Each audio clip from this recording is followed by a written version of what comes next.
over. The media lied about Comey, and Newt Gingrich just exposed his evil plans in this video. Former FBI Director James Comey testified on Thursday that he is the one behind the leaks of the account between him and President Donald Trump.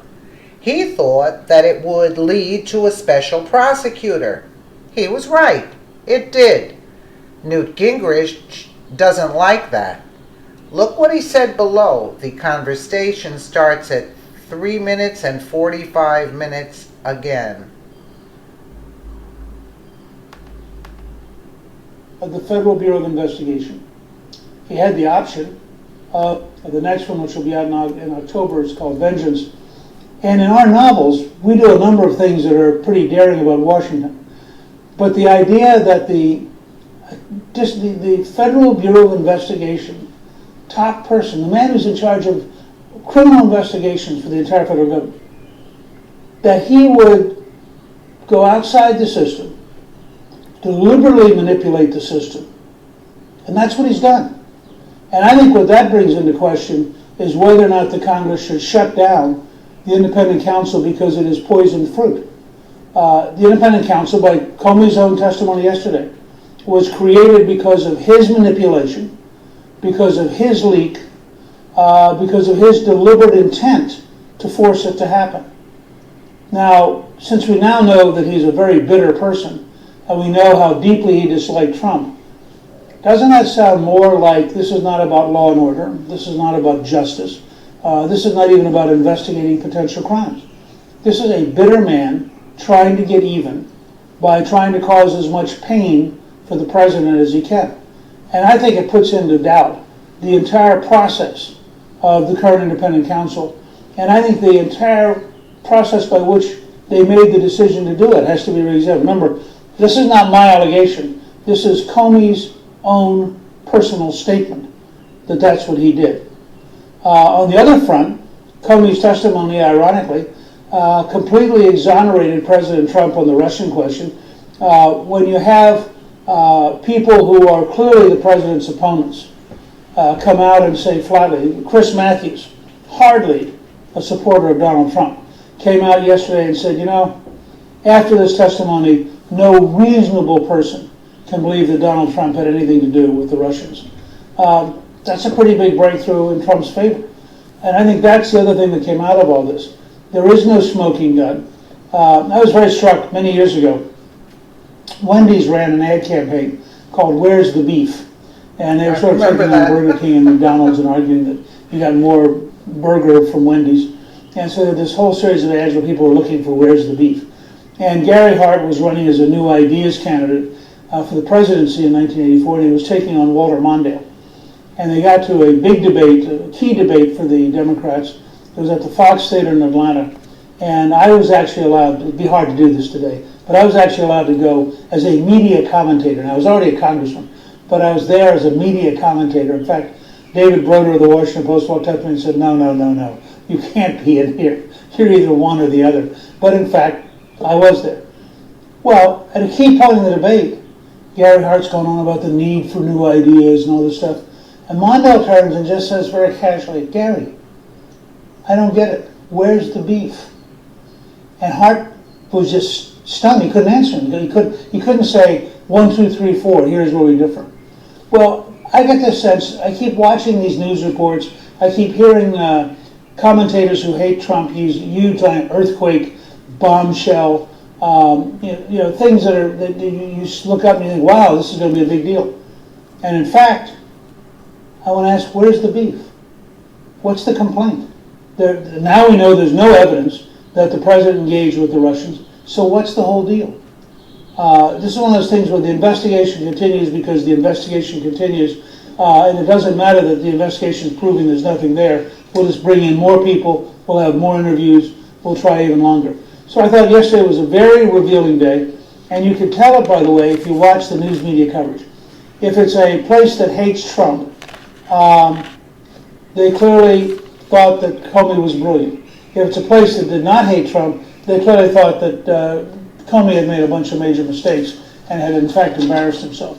Now, Juan Rivera Rentas says would purposely leaking his own memos to knowingly trigger the appointment of a special prosecutor be obstruction of justice in itself? I honestly don't know. I'm not a lawyer. I'm a historian. I don't know if it would be obstruction of justice. I do know that it is manipulation of the system. I do know that it is everything that sickens people. Correct. About what they call the swamp. Yes. I think it's, frankly, I wouldn't have put it in a novel. I think it's a stage too far. And yet, you clearly have Comey from day one deeply disliking Trump. You have Comey having very bad interaction with Trump. And you have Comey decide, I'm going to do what I can to cause the president as much pain as I can.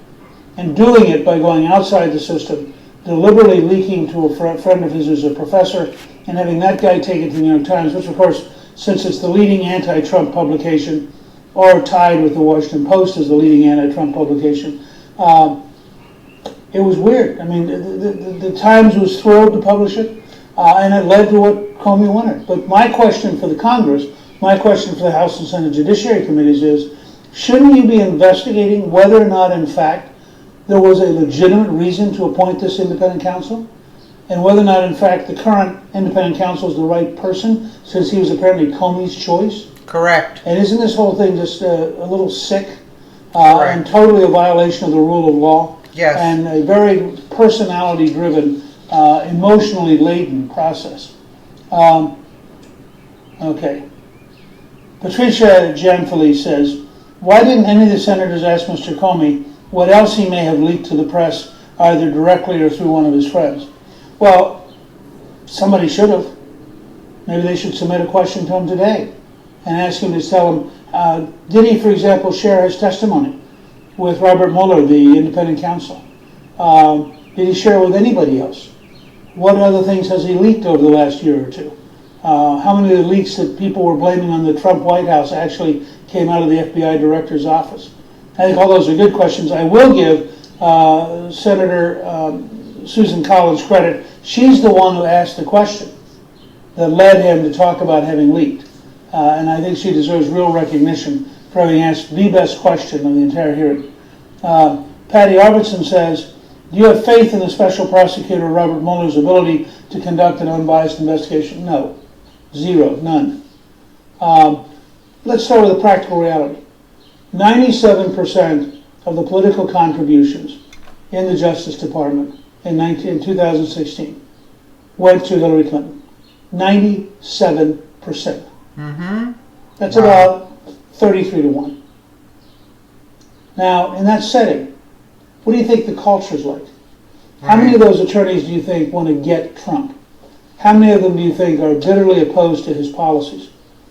Now that we know that this was all a deliberate setup by Comey, I think it puts in question the entire process by which Mueller was chosen, the entire process by which they decided. If they decided to set it up, as Comey thinks, and said yesterday, because of his leak, this whole thing is sick.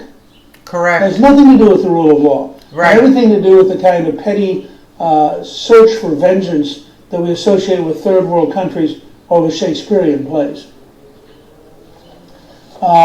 Diane Frederick says, why isn't a full investigation of Loretta Lynch being done for intimidating Comey, so he said, and influencing him during the email investigation? Right.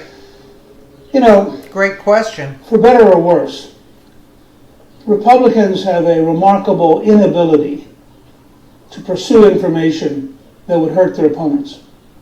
I don't know whether they think somehow that will make their opponents like them more. I don't know whether it goes back to what they were taught as children. But if you watch, Democrats are very enthusiastic about going after their opponents. Republicans are not. Correct. And there are a number of good questions. No one has ever really put under oath both Loretta Lynch and Bill Clinton to say, what did you guys talk about on that airplane? Right.